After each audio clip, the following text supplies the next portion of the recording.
Nous accueillons désormais M. Youssef Indy, écrivain, historien marocain.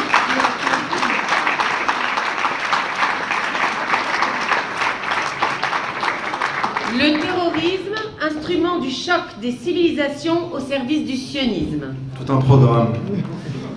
Alors d'habitude, je m'exprime sans texte, mais là aujourd'hui, comme je dois respecter un temps limite, j'ai préparé un texte calibré qui ne devrait pas dépasser les 16 minutes. Voilà. Bien loin des habituelles analyses dont le terrorisme fait l'objet, je le placerai durant mon intervention dans une double perspective, historique et géopolitique, en commençant par évoquer, sans m'y attarder, les soubassements idéologiques invisibles à l'œil nu qui sous-tendent le chaos généralisé dont le terrorisme est un instrument. Car pour saisir le sens et les finalités des phénomènes historiques, l'on doit remonter jusqu'à leur arché, leur origine première, une méthodologie qui s'éloigne de celle des sciences sociales qui confinent leurs études dans d'étroits et hermétiques compartiments idéologiques.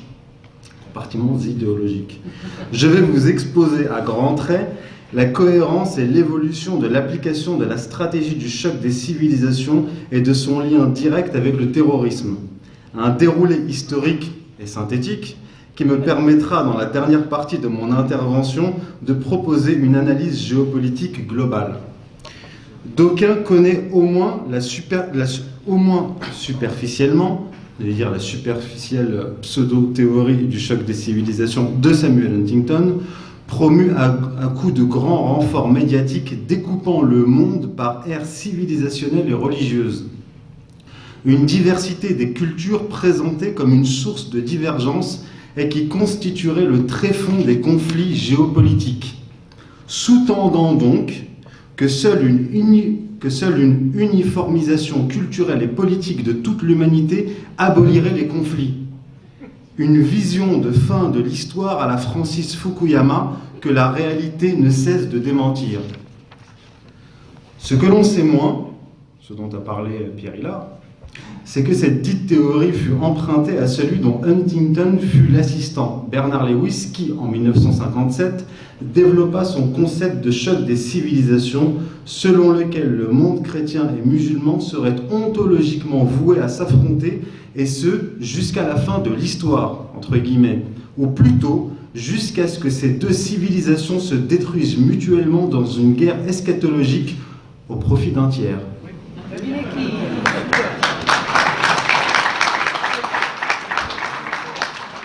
Sans entrer ici dans le détail, mes recherches historiques remontent la généalogie du sionisme et de cette stratégie du choc.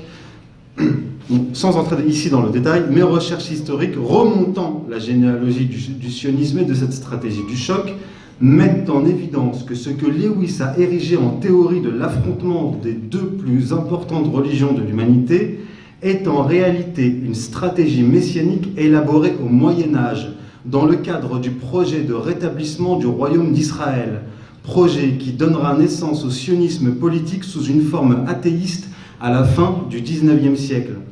Bernard Lewis, qui est, il faut le rappeler, non pas un simple historien, mais un stratège ayant œuvré au cœur de l'appareil d'État britannique, puis états-unien, pour, in fine, les intérêts d'Israël.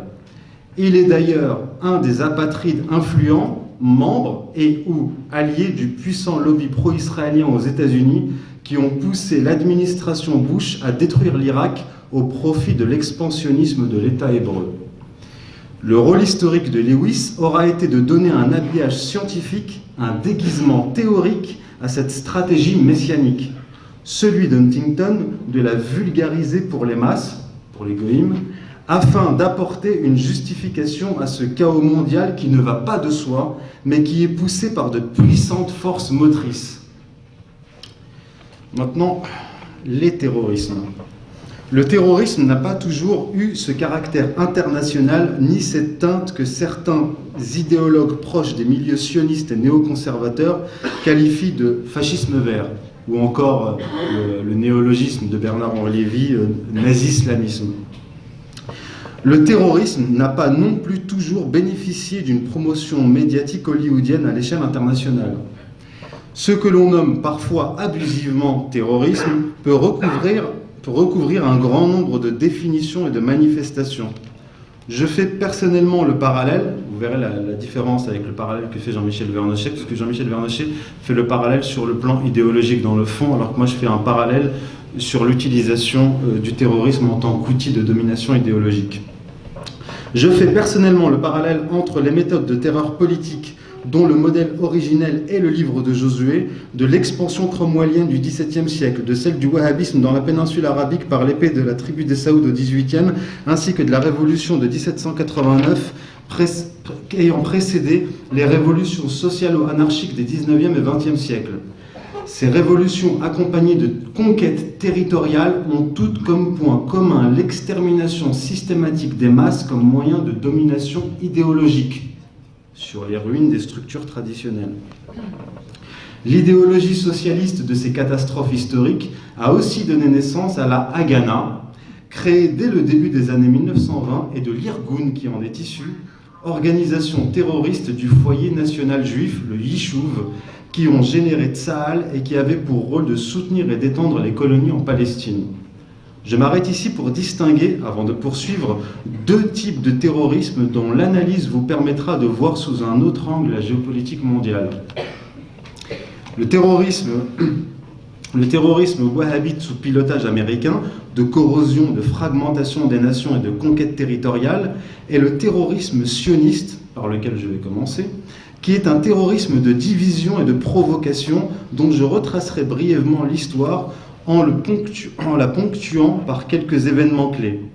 Alors que les Anglais avaient, à l'issue de la Première Guerre mondiale, créé le foyer national juif au profit des sionistes, l'Irgun mena dans les années 1940 des actions violentes contre l'Empire britannique finissant pour le chasser de Palestine, notamment avec l'attentat à la bombe ayant frappé les bureaux du mandataire britannique dans l'hôtel King David le 22 juillet 1946. Détail qui a son importance, les terroristes de l'Irgun s'étaient habillés pour l'occasion en arabe pour faire porter le chapeau palestinien. Nous avons là un bel exemple d'attaque sous faux drapeau. Action déguisée que les Israéliens mèneront à plusieurs reprises contre leurs alliés pour les entraîner dans des conflits armés. Par exemple, en 1954, des agents israéliens tentaient de faire sauter plusieurs cibles de leur allié américain en Égypte dans le but de pousser ce dernier contre les Égyptiens. En 1967, les Américains ont évité de se mêler de la guerre de 6 jours du fait de la menace de l'Union soviétique, alliée de la Syrie et de l'Égypte. Les Israéliens tentèrent d'attirer les États-Unis dans la guerre en frappant leur navire de reconnaissance USS Liberty. Attaque que les Israéliens voulurent faire passer pour une agression égyptienne, comme en 1954. L'on retrouve le même schéma lors des attentats du 11 septembre 2001, qui entraînèrent définitivement les États-Unis dans une guerre contre une partie du monde musulman, conformément à la stratégie du choc des civilisations au service du projet israélien de redécoupage du monde musulman. Ces attentats attirèrent les regards suspicieux d'un certain nombre d'analystes, de scientifiques et d'hommes politiques. En effet, certains éléments me poussent à penser que nous avons affaire à la même méthode stratégique que celle employée en 1946, en 1954 et en 1967. Parmi les nombreux faisceaux de preuves mettant en évidence l'implication au moins directe des services secrets israéliens dans ces attentats spectaculaires, il y a les cinq individus en liesse se prenant en photo devant les tours en flammes et qui furent arrêtés par la police new-yorkaise avec des documents en leur possession prouvant qu'ils connaissaient les cibles et l'heure exacte des attentats. Il s'est avéré qu'ils étaient des agents du Mossad dénommés Sivan et Paul Kurzberg, Yaron Shmuel, Oded Elner et Omer Marmari. Une trentaine d'autres agents israéliens qui se faisaient passer pour des étudiants en art vivaient à proximité de 15 des 19 prétendus pirates de l'air. Un article du New York Times du 18 février 2009 révélait qu'Ali Al-Jarrah, cousin d'un pirate du vol UA-93 Ziad Al-Jarrah, avait été pendant 25 ans un espion pour le Mossad, infiltré dans la résistance palestinienne et dans le Hezbollah depuis 1983. Par ailleurs, l'institution qui forme les militaires américains, la US Army School for Advanced Military Studies, a rendu un rapport cité par le Washington Times la veille des attentats du 11 septembre, dans lequel il décrit le Mossad comme étant capable de commettre une attaque sur les forces américaines et de les déguiser en actes commis par les Palestiniens et les Arabes. Du déjà vu. Par ailleurs, des journalistes du journal Le Monde ont révélé en février 2015 qu'un agent du Mossad résidant au Panama, Shimon Yalin Yelinik, a avoué avoir aidé financièrement les terroristes du 11 septembre.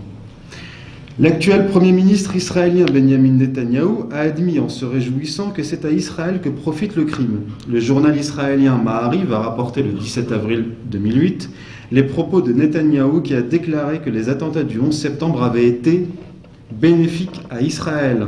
Ce à quoi il a ajouté « Nous profitons d'une chose, ce sont les attentats contre les tours jumelles et le Pentagone et l'attaque américaine contre l'Irak. Ces événements ont fait basculer l'opinion publique américaine en notre faveur. » C'est très important, le basculement de l'opinion publique. On a vu ça en France. Le même Netanyahou, interviewé par une journaliste française d'ITélé le 7 août 2014, annonçait sous forme de menaces à peine voilées « Si vous, la France, n'êtes pas solidaire d'Israël, vous serez frappé par le terrorisme. » C'est de la voyance.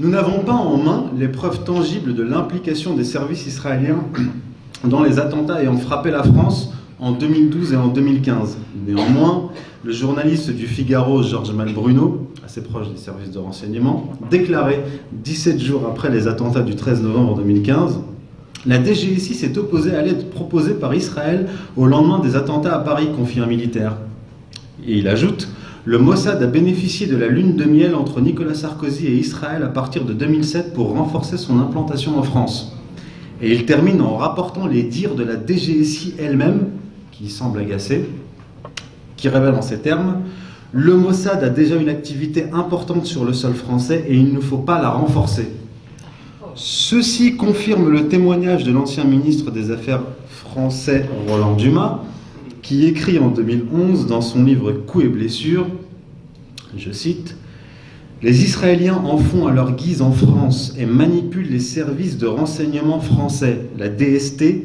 comme bon leur semble, le lobby juif, comme l'appelait Mitterrand, œuvrait ardemment. » Fin de citation. Maintenant, c'est plus Roland Dumas. Ce terrorisme de type sioniste se conjugue parfaitement avec le terrorisme nihiliste wahhabite. Mes travaux m'ont mené à saisir la combinaison sur les plans historiques et géopolitiques dans le cadre de la stratégie du choc des civilisations, du terrorisme sioniste et du terrorisme wahhabite, émanation de deux idéologies apparemment étrangères l'une de l'autre. Sans remonter ici trop en amont, remarquons que le wahhabisme et le sionisme, sous leur forme étatisée, émergent dans la même période et sont soutenus par la même puissance militaire, celle des Britanniques. Les Britanniques qui ont soutenu à bout de bras la réalisation du projet sioniste au lendemain de la Première Guerre mondiale ont parallèlement appuyé les poussées expansionnistes des saoudo-wahhabites dans la péninsule arabique dans le début des années 1920. Comme pour ce qui est de l'État d'Israël, les Américains, héritiers de l'Empire britannique, prirent leur relais dans le soutien à l'Arabie saoudite dès 1945 et contribuèrent à la diffusion de la doctrine wahhabite à travers le monde, via les pétrodollars. Le terrorisme wahhabite a, dès son origine, été un outil géostratégique des Britanniques et des États-Unis contre leurs ennemis. Comme je l'ai dit plus haut, ce terrorisme est utilisé par les atlantistes comme agent de corrosion et d'éclatement des nations prises pour cible.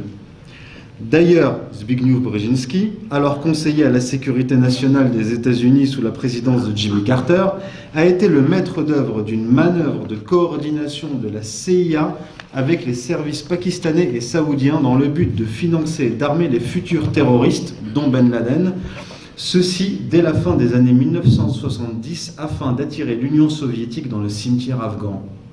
Cette stratégie, que nous avons déjà exposée à d'autres occasions, a été employée à nouveau dans la fin des années 1990 en Tchétchénie pour faire imploser la Fédération de Russie, à partir de 2003 en Irak et depuis 2011 en Libye, en Syrie, au Yémen et demain peut-être encore en Algérie.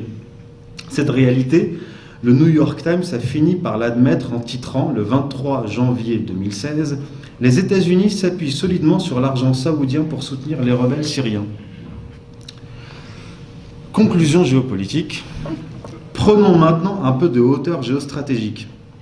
Le principal enjeu de la géopolitique des blocs est le contrôle de l'Eurasie, dont le centre est le Proche-Orient, et plus précisément la Syrie, que je considère comme étant l'actuel pivot géostratégique mondial. Hier, c'était, selon Brzezinski, l'Ukraine. La politique atlantiste, dont la stratégie dans les années 2000 a été élaborée par Zbigniew Brzezinski en 1997, consiste à, je le cite, pénétrer en profondeur dans le continent eurasiatique en faisant de l'Europe un des piliers vitaux d'une grande structure placée sous l'égide américaine et s'étendant à toute l'Eurasie, l'OTAN. Une stratégie tournée principalement contre la Russie, visant à son démantèlement, sinon son affaiblissement. Notamment, comme l'écrivait Brzezinski, en poussant à l'indépendance de l'Ukraine, ce qui modifierait la nature même de l'État russe, afin qu'il cesse d'être un empire eurasiatique. La Russie fait face à une double stratégie que j'ai eu l'occasion d'exposer dans un article paru en septembre 2015, La Russie, l'Europe et l'Orient.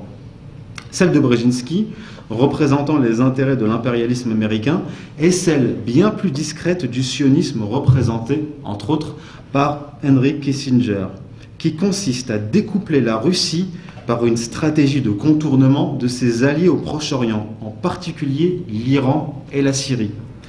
Jusqu'à présent, la Russie de Poutine a résisté aux avances de Kissinger, qui déclarait le 11 mai 2014 qu'il ne fallait pas isoler la Russie et qu'il est dans l'intérêt de tous qu'elle soit maintenue dans le système international. Déjà en mai 2008, il tendait la main à la Russie, considérant que les États-Unis devaient rechercher l'entente avec la Russie, tout en désignant l'Iran comme un danger pour le monde environnant, en conformité avec la doctrine géopolitique israélienne. Il envoyait par là un message clair aux Russes. Vous serez maintenus dans le système international à condition que vous abandonniez vos alliés proche-orientaux au profit d'Israël. C'est ça que ça veut dire. Or, comme je l'ai expliqué dans mon article, ce deal géopolitique est un piège tendu à la Russie dans le but de l'affaiblir à terme. La conclusion de mon exposé va de soi. De la stabilisation et de la pérennité du Proche-Orient, du Maghreb et de l'Europe dépend l'instauration d'un axe stratégique profitable à tous, allant de Brest à Vladivostok en passant par Rabat, et ainsi matérialiser le pire cauchemar de Brzezinski, distendre les liens transatlantiques, ce qui en finira avec la primauté de l'Amérique en Eurasie.